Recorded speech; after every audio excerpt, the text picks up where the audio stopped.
Tack. I will, I will keep it in English. Like Ricardo talked just before me. I'm also from the north of Norway, and I have a beautiful dialect that's really hard to understand. Anyways, my name is Kim Rune. I work as an IT consultant at IT-verket, and thank you for coming to my talk. 3 async and await mistakes you should avoid. If you don't know, async and await is the way that we offload time-consuming tasks to background threads in .NET, at least.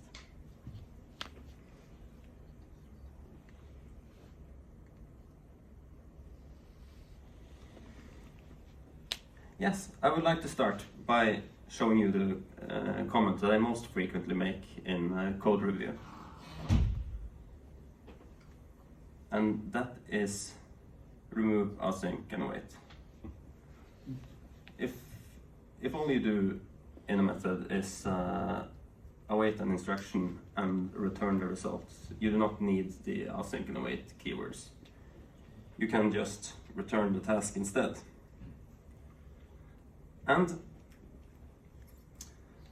But still, this happens quite a lot. There was a study by the University of Illinois that showed that 14% of methods that use async and await do so unnecessarily. And I think we can do a lot better than that.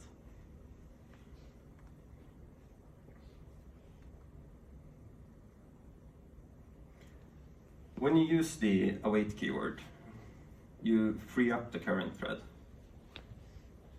and you pick an available background thread to perform some time-consuming task.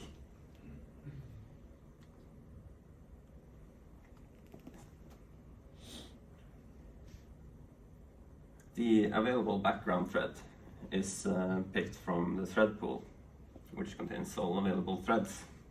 And these threads are managed by the synchronization context, which decides what thread to use.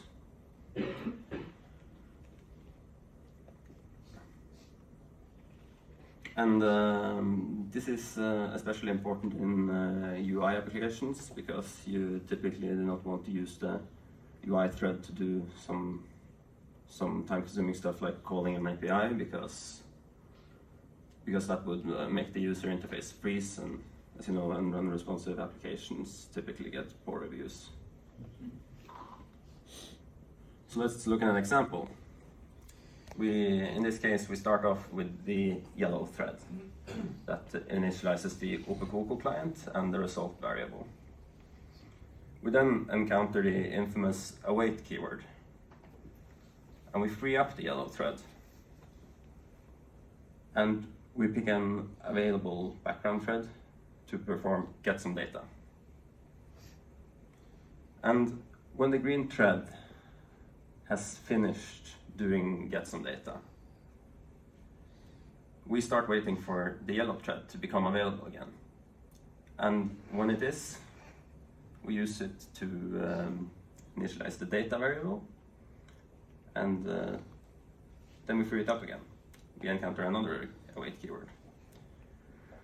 And when the red thread has finished doing the next instruction, we once again wait for the yellow thread to become available, and we use it to write the data to the console.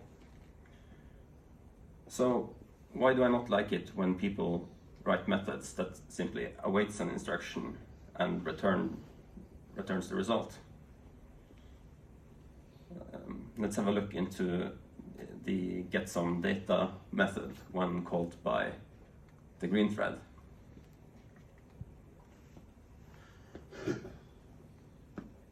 The first thing that happens is that we encounter another await keyword. So we free up the green thread, and we use the purple thread to do the get async call. And then we start waiting for the green thread to become available again, only for it to wait for the yellow thread to become available again, back in the main method. And there is no reason why the green thread,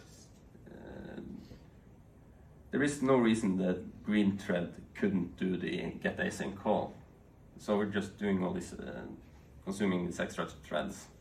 We're not only, and not only do we take a performance hit by doing this, we also consume unnecessary memory. So I will show you what the compiler generates from the Opkoko client, and that is this. It's not bytecode. If it's too small, it's decompiled. But and of course it's hard to tell from the slide. But what's interesting is that the get some data method is now turned into a get some data async state machine class, and this class typically consumes about 100 bytes of memory. So the better way to implement get some data would be without the keywords.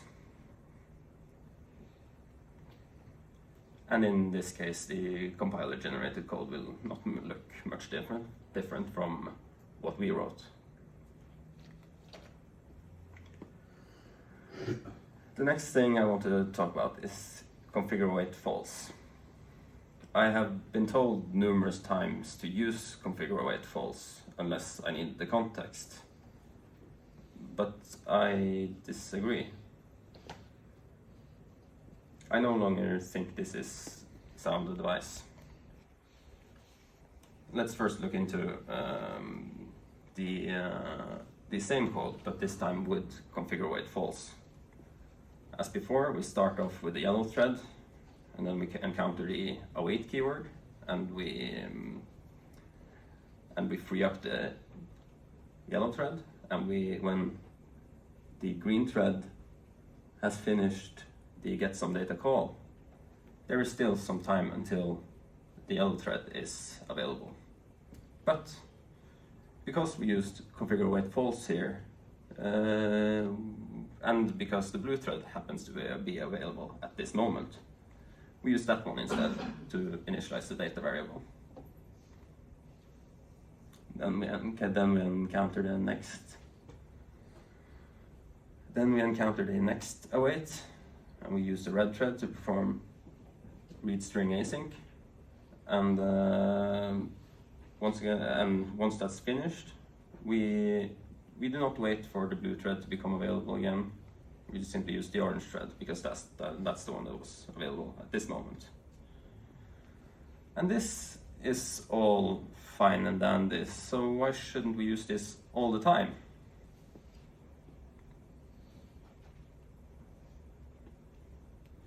With ASP.NET Core, Microsoft has removed the synchronization context. And in practice, that means that configure await false is now the default behavior. So it's not needed.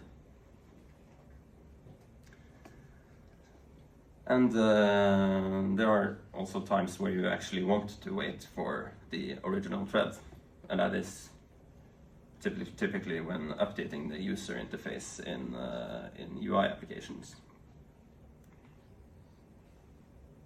This is a Blazor server app where we have the hello text variable that is bound to the user interface. And in order to update the user interface, we call state has changed. And this method requires a thread that is associated with the dispatcher.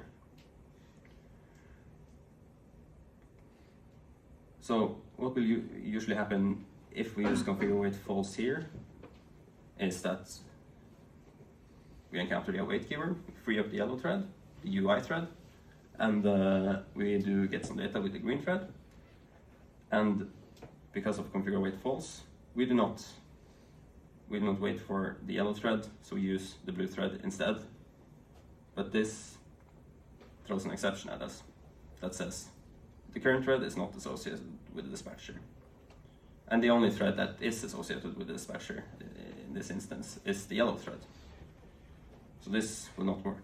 Or I'm actually not telling you the full story here, because it will probably work on your computer when you're writing this, because quite often you get, in fact, the yellow thread will actually be available, and you can get that, and you will in that case use that one.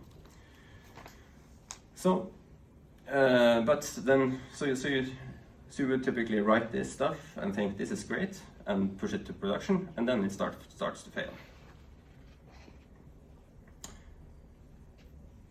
And this goes for other UI frameworks as well, like WPF and Windows Forms.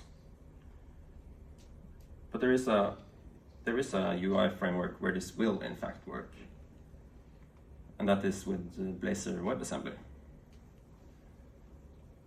And that is because WebAssembly does not support multi-threading. So everything is done with a yellow thread. And configure await false is not needed. The last thing I want to talk about is using a task when you could be using a value task. Tasks are expensive. They are stored on the heap, which means they must be indexed, and they are and that the garbage collector must remove it when it's not needed anymore. The value task, on the other hand, is a value type, and value types are stored on the stack, which is less expensive. But we sacrifice some flexibility by doing this. For example, we cannot await the value task multiple times because the underlying object may have already been recycled.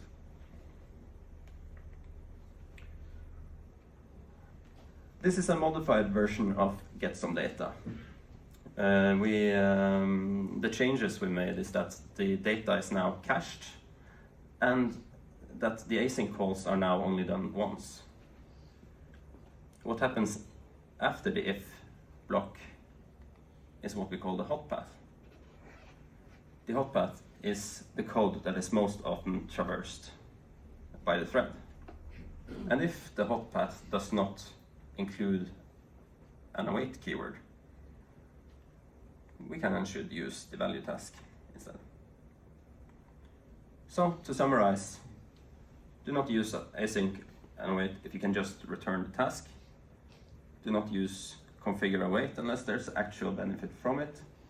And use the value task if the hot path does not await. Tack så mycket.